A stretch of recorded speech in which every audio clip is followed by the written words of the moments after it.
Hello everyone, my name is Derpenstoff, but you may call me D, and today I'm going to go over 10 art tips that may be helpful to you.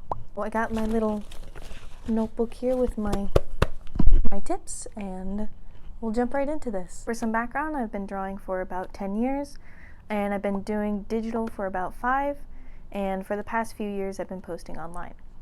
And these may not apply to everyone, but they sure help me, and I think they might be able to help some of you. So my number one, which I learned the very hard way, which is don't post everything you make. When you post things online, there's a huge pressure to be perfect, to have completed artwork, and to entertain. Now the problem with that is it can be very stressful, and I found that it's actually destroyed some people's will to make art at all. They've grown to hate it and they don't draw at all anymore. If you're younger, there's a whole phase of you need to explore who you are, and if you post it all online, there's a huge chance that you're going to just not develop that as a hobby. It's going to feel more like a chore, and you're not going to grow with it. And from the people that I know that were very young when they started posting their art content, they no longer have their art account, they no longer enjoy any of the fame that comes with it, and they don't draw ever. And it's quite sad to see. I recommend posting a lot of your artwork, but having a specific project that you keep mostly to yourself. Now, I have a few. My biggest one right now is I'm planning a comic, and I have posted content with my characters, but I don't go out of my way to make entertainment about the story or entertainment specifically revolving around those characters' personalities very much. I have a lot of plans and a lot of learning to do around that project, and I'm keeping that more to myself, and it's so I can enjoy that without any pressure from outside people. Also, if I'm learning new things, I also try to keep that as a personal hobby. The stuff that I post is usually stuff that I'm better at. That way there's no pressure to learn very quickly, and that way I can enjoy it. An example is I'm making those headbands where you have the furry ears. I've been making those. I plan on getting into making clothing. I also do a lot of traditional art, sketches, and I've dabbled in some realism, and I don't post any of that. It just doesn't turn out as well as I would like, and it's better to keep it personal to me. I enjoy it better that way. And lastly is my 3D modeling. I keep that completely separate from my art stuff. 3D modeling is a vastly different passion for me, and I want to turn it into entertainment in different ways than I do my digital drawing. So I try to separate my artwork, so the stuff that you see, my speed paints, those are for your entertainment. I try to make them entertaining to a degree. My TikToks for entertainment. There's a lot of things I do strictly for myself or potentially different forms of entertainment, so I don't drain myself. For number 2 is to draw new subjects. Not just new things, new subjects, especially if you're trying to find your own style. You want to be able to draw a lot of things in that style, and I am very bad at this, and I've recently been getting out of my comfort zone. I draw a lot of humans, but I'm very bad at backgrounds, but there's a lot of things I want to learn, so sketching things that you might have interest in even once will just help you put that into your memory bank that you can add to future artworks, and it's a skill you can work on. For example, I've been kind of doing skeletons more often, and I've been doing more gore artwork, so I've been going out of my way to draw new organs and different animal skeletons. I did a cat recently. And that's how I got into adding ghosts into my artwork, is just one time I decided I wanted ghosts. So I drew ghosts for the first time. I found out a style I really liked for it, and now I add ghosts in quite a few of my artworks. I would go as far to say practice more than I do with that. I went through a phase where I was drawing fruits. Very helpful. I ended up creating a lot of strawberry artworks out of that. Go through phases where you really want to draw something. If you're really into a pastry phase, draw as many pastries as you can, so you now have that memory bank of, I know how to draw all of these pastries now in this style. It just gives you more props and subjects that you can add to your artworks in the future. Number 3, which I think is very important, and again is something that I am also working on, and I think most artists work on for quite a long time, is learning composition. A lot of people talk about line work, quality of work, anatomy, but I think composition is arguably more important than all of those things combined. Composition is what makes an art piece draw your eye, how it moves your eye, and what makes it say looks good in a thumbnail. So you may know amazing anatomy, amazing shading, and a master at your craft. But if you have really bad composition, your artwork is going to potentially look muddy. It's not going to draw someone's attention. Especially with the online world, clicks are very important, and if you don't have a good thumbnail, clicks just won't happen. You won't get many views, even if you're very good at your art. So I recommend looking at different compositions. Some of them are fairly easy. Some of them are as simple as cropping your artwork differently. So you can actually take old artwork and crop it slightly differently so it looks significantly better. And this goes into point number 4 fairly easily, which is try using a blocking out, black, and silhouette for your artwork, especially if you're using poses.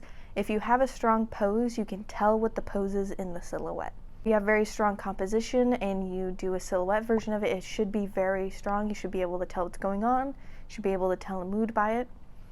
I use it a lot with hands because I struggle with drawing hands, but I can block out the hands with a silhouette and I can create strong hand poses, and I know it's going to look way better than if I just sketched out a hand. My artworks that do the best, like if I go back and I look at my artwork that's gotten the most views, the most likes, they have the best silhouette. And the artworks that I personally like best have the best silhouette as well. Just getting everything to look crisp and clean, and learning composition can also really help with that. Number 5, which I may be a bit biased towards this because I am a speed paint artist and I make a lot of videos around me drawing, is to watch others draw. And I say that mostly because I do that and it motivates me and I've learned so much from it. Especially if you're doing stylized art can be very difficult. And if you're trying to find your style, it can be very difficult. But it'll help you be able to pick and choose things that you like from other people's art and how to draw those things. There's also the ability to try new techniques, new brushes. I know with a digital art, a lot of people say it's really easy, but a lot of these brushes are mimicking real-life tools, but you don't have the ability to use them like real-life tools because it's not there. So you kind of have to work around it digitally, and people can show you those techniques online. Also, if you're an artist, I think you're probably going to learn visually very well. You like visual stuff already, you have some enjoyment in it, so if you watch other people drawing, you might be able to catch on to certain things much more quickly. In general, it does motivate me a lot to try new things, especially because if I see someone drawing something different, I may be inspired to draw something. I got this a lot through when the internet went through their strawberry cow phase, and it encouraged me to draw new strawberries, fruits, strawberry characters for the first time. I learned a lot and I got motivated to make some of my better artworks. Now on to number 6. So I would say draw what you like in drawing. Drawing is a form of entertainment. If you're drawing simply for the fame of it, or you want to get popular, or it's something you think other people will like, you're probably not going to be an artist for very long. It's going to become very miserable for you. Also not going to learn the techniques you want very quickly if you do art you don't like drawing. I've learned this the very hard way when I started digital art. I was so obsessed with creating content, pushing it out because I thought making content regularly was more important than quality. And then I thought my subjects of my art would be more important than the quality of my art or the passion I put in my art. And I didn't learn anything for a very long time. Something about the human brain is that the more you enjoy doing something, the faster you're going to learn and the more you're going to remember it. If you're drawing something you hate for months straight, you're not going to learn anything. You're going to rush to get things over, you're not going to try anything new. But if you're drawing things you love, you're going to play with it, you're going to try new things, and you're going to remember it much more fondly and better than if you draw something you don't like. And I think my artworks where I have passion in it and the artworks where I really didn't enjoy drawing it really show, because the ones that I enjoyed have more creativity, the composition is better, the coloring is better, the quality is better, it tells more story, and I think overall they're more fluid because I was enjoying myself and I was playing around and I put more time and love into something that is a visual creation. So for all those artists who are drawing fan art that you really don't want to draw, which I did a lot of, I did do fan art I love, but I did some fan art I did not. Or you're working on a project that you start off liking and now you're 3 hours into it and you really hate it, just don't finish it. It's not going to benefit you as much as starting over and finishing a project you really enjoy. This leads directly into number 7, which is do not overwork your pieces. I've learned this a lot recently, especially since the more detail I put into my artwork, the longer it takes. My last one that I did, for some reason I couldn't fit the eyes and the nose in there correctly. I could not, for the life of me, figure out why it wasn't looking right. And when I would flip the canvas, the eyes were like wonky and stuff, and I spent so long trying to fix it, and then at one point I just gave up. I said, it looks good enough. I'm gonna move on to the next stage before I don't finish this project at all. I'm not learning anything from this at this point. I've learned as much as I can from my mistakes in this one, so I'm gonna finish it. So that is this piece, and if you flip it, it looks really messed up, and I know it looks messed up, and I can't figure it out yet, but I will in the future. With my future drawings, I will learn. It takes time, and if I would have continued trying to fix it, it would have probably looked way worse. There's a point where you overwork your pieces, and it's no longer fun, and they don't look good anymore. No art piece will ever be perfect, and there's a point in your artwork where you need to accept that. Otherwise, you will never finish the drawing, and at some point, you will hate it. I have a painting on my wall, and people like it, but when my art teacher asked me, how do you feel about this painting, I said, I hate it. I hate it so much. I love it because I learn new things, but I overworked it so much that I don't like it anymore because I got to a point where I was miserable painting it. Thinking too much about your artwork is just as bad as not thinking about it at all. All right, number 8 is going to be thinking about your lighting. I usually do pretty standard lighting, not too unique stuff, which is okay. I usually have a 3/4 light in front, but one thing I've added recently is a rim light. So if you don't know what a rim light is, it's this. If you can't see it, it's where you have your dark shadow on one side of your person. So where I'm right now, I have sunlight coming from my window, so my shadows would be right here. What I would do in the drawing is I would add like a very harsh but very small white outline basically, and it just makes the shadow part pop out more so it doesn't blend into the background. Learning that has made my art look way more crisp and clean, so I highly recommend you try to incorporate it into your artwork. It's a very small detail, it's the last thing I do, and it's very important you don't overdo it. Less is more when it comes to rim light. That kind of goes into number 9 now. Alright, so that would be a lot of beginner artists have problems with muddy shading. I had a huge problem with muddy shading. I would shade with gray and black and pure white, which there is a technique to doing that. I don't know how to do it, but it looked really bad. I was using the blending brush and like the airbrush, and it's something a lot of digital artists use, and I can't emphasize enough that don't do that. Scrap that. Especially if you're a beginner artist and you are struggling with shading, try cell shading. It helped me figure out where you put the absolute darkest shadows and your brightest highlights, because it's way less messy than blending everything out and trying to make it look crisp whilst you're blending all your shadows. I also learned by doing some realism art, both traditionally and digitally, which is way better traditionally, way easier, is that in real life you're gonna get a lot of very crisp shadows and highlights, and if you're blending all your shadows out in your artwork, it's gonna look weird, because even in real life there's very harsh shadows. I recommend cell shading. It's easier, it'll help you figure out where the lights and the shadows go, and my artwork uses a like weird adapted form of that.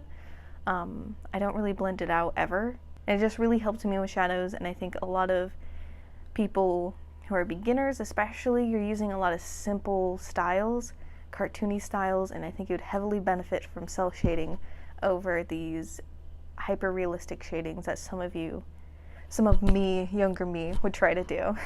And then number 10, which this is my biggest secret, it is to take breaks, long breaks. Especially with the internet, that is very, very hard, because if you're trying to build an audience, you have to post regularly. But if you post regularly while you're having art block, you're going to hinder yourself deeply. And I know for some people, drawing every day works for them, but for me, if I was to force myself to draw every day, I don't think I would be here. I don't think I would be remotely as good as I am now. I don't think I'd be posting content. I don't think I'd be nearly as confident in anything I do. A time where I did try to post very, very regularly, all the time, and I was drawing every day, and here's the artworks I was making. So, if you can't tell, it's very choppy. I hated my life, and I was actually getting worse at drawing. Something about me, and I think it applies to a lot of people, not everyone, but some people, is there are going to be weeks, days, months where you just don't want to draw, and you need to like absorb everything that you've learned over the past whatever months or years. Especially my beginner work, I would take month breaks at a time, and when I would come back, I would have huge leaps of improvement because I was just able to kind of absorb the information. Drawing every day, I wasn't learning everything, I was just trying to get work done. But even now, I take breaks. But since I do post online, I try to make a lot of videos at once, and then I kind of post them out in between while I'm taking my breaks. So that way you guys get content. I don't have to worry about everything I built up dying and crumbling to the ground. Well, I'm taking care of myself artistically. I'm giving myself to absorb and giving myself time to get excited again, because being excited and motivated really helps you learn and create great artwork. So I highly recommend giving yourself breaks. I've seen a lot of people try to draw every day, and for some people it worked amazing, but I've seen a lot of people where it's stressing them out too much. If you're stressing out about drawing every day, you're not drawing for the right reason. Give yourself a break. Give yourself some time to like watch a TV show, like binge watch a show for a few days. Give yourself time to maybe focus on school or just relax for a while. So when you come back, you're excited, you're motivated, and you'll absorb some information. So those are my 10 tips for artists. I think a lot of them apply to beginner artists, but that's because I remember very vividly what it was like to be a very beginner artist and all the things I wish I knew, especially since when I started I didn't have access to the internet. And I know a lot of you have been asking, what art tips do you have? I want to learn better, I want to learn faster, I want to draw like you, but here are my art tips for generally artists, and I hope they were helpful. Let me know what art tips you might have below, because I'm still learning. I think any artist at any point of their art journey is always learning, and yeah, love to know what you guys think. Again, I'm Dervishnaf, I'm an artist online. I make a lot of short form content, but I thought I'd make a long tips video for you guys since you guys really want it. So thank you for watching, and bye!